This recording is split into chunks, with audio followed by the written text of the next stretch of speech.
You wake up with a scratchy throat. Someone at work had the flu last week and now it's your turn. You reach for medicine, make some tea, and accept it as a normal part of being human. Here's something strange, though.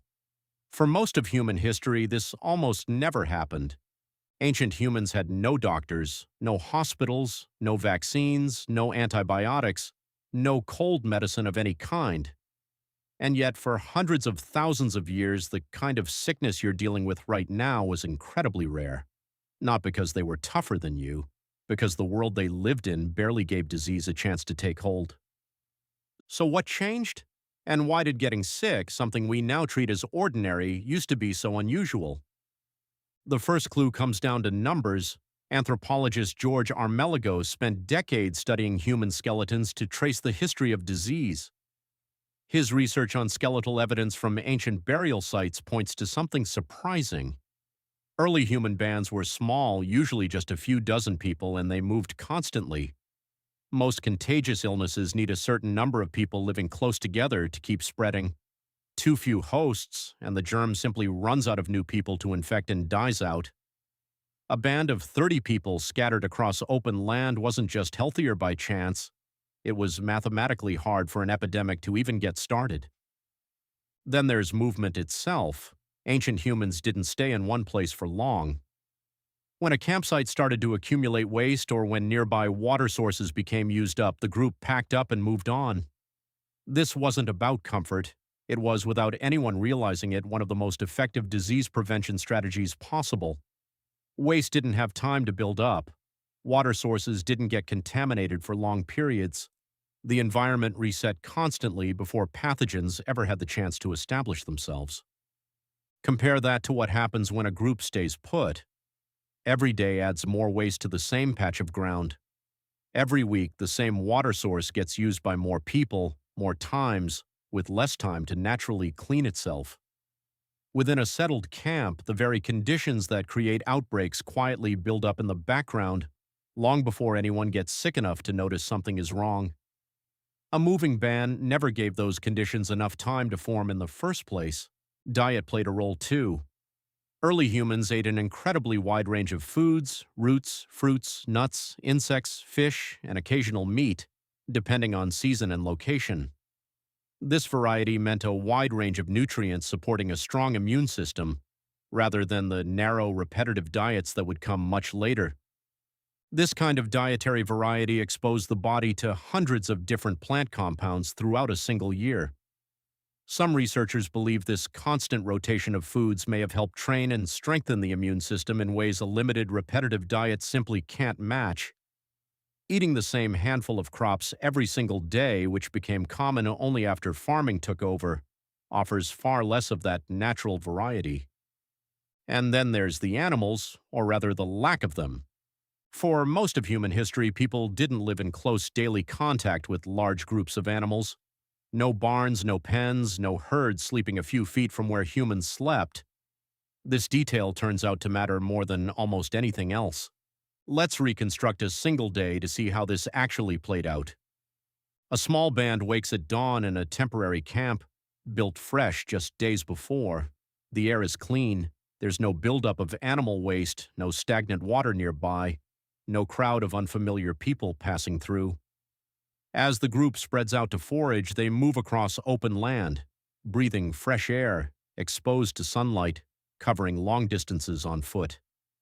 Their diet that day might include a dozen different plants, some protein from a small catch, and whatever else the land offered. By evening, they returned to camp, tired but rarely sick, not because illness didn't exist, but because almost nothing in their daily life gave disease the conditions it needed to spread. Children in the group grow up constantly moving too, exposed to different soils, different water sources, different environments every few weeks. Their immune systems develop against a constantly shifting backdrop, rather than the same fixed set of germs in the same fixed location year after year. By the time they reach adulthood, their bodies have already encountered and adapted to a huge range of natural exposures in small, manageable doses, rather than facing anything overwhelming all at once. Here's the counterintuitive twist. The moment humans started farming and settling down, something changed for the worse, not the better. Around 10,000 years ago, as agriculture spread, people began living in permanent settlements. And for the first time, they began keeping animals close. Cattle, pigs, and birds started living just steps from where people slept, ate, and raised children. This proximity created something entirely new, a pathway for diseases to jump from animals into humans. Researchers studying the origins of infectious disease have traced illnesses like measles back to cattle. Certain strains of flu trace back to pigs and birds living in close contact with people.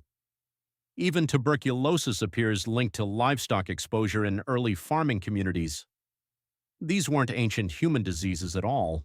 They were new arrivals made possible only once humans started living the way we now consider completely normal. At the same time, settlements meant more people living closer together than ever before, for the first time in human history, creating the exact conditions contagious disease needs to spread and survive. Waste no longer got left behind at an abandoned camp, it accumulated. Water sources served hundreds of people instead of a few dozen, and stayed in use for years instead of days. Add to that the fact that settled populations were now large enough and stayed in one place long enough for contagious diseases to actually sustain themselves. Remember the problem small moving bands created for germs. There simply weren't enough hosts to keep a disease spreading. Permanent villages solved that problem for the pathogens instantly. A disease that would have simply died out in a band of 30 people now had thousands of potential hosts living within walking distance, never moving away, generation after generation.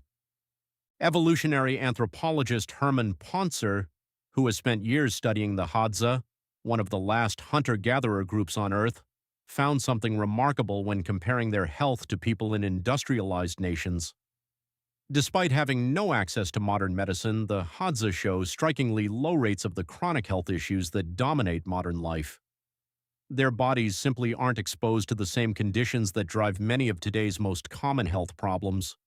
So in a strange twist, the transition many of us picture as human progress, farming, settling down, building permanent homes, may have actually made humans sicker for thousands of years before medicine eventually caught up and started solving the problems that agriculture itself had created.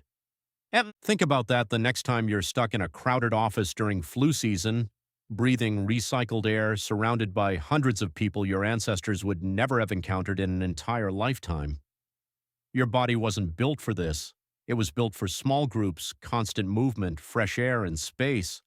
It's a strange kind of trade. Farming gave humans more food, more stability, and eventually entire civilizations. But it also created the perfect breeding ground for the very diseases that would go on to kill more people throughout history than almost anything else, wars included. Every crowded city, every busy office, every school hallway during cold season, all of it traces back to a shift that happened only a few thousand years ago, a blink of an eye compared to the hundreds of thousands of years that came before it. None of this means you should abandon modern life. Vaccines and antibiotics have saved more lives than anything that came before them. But it's worth remembering that some of the health challenges we now treat as unavoidable weren't part of the human story for most of our existence. They arrived relatively recently as a side effect of the very lifestyle that eventually gave us the tools to fight back. You wake up with a scratchy throat, reach for medicine, and accept it as normal. But for most of human history, this moment simply didn't exist, and understanding why might be one of the most useful health lessons your ancestors never had to learn the hard way. If your body's history keeps surprising you like this, stick around.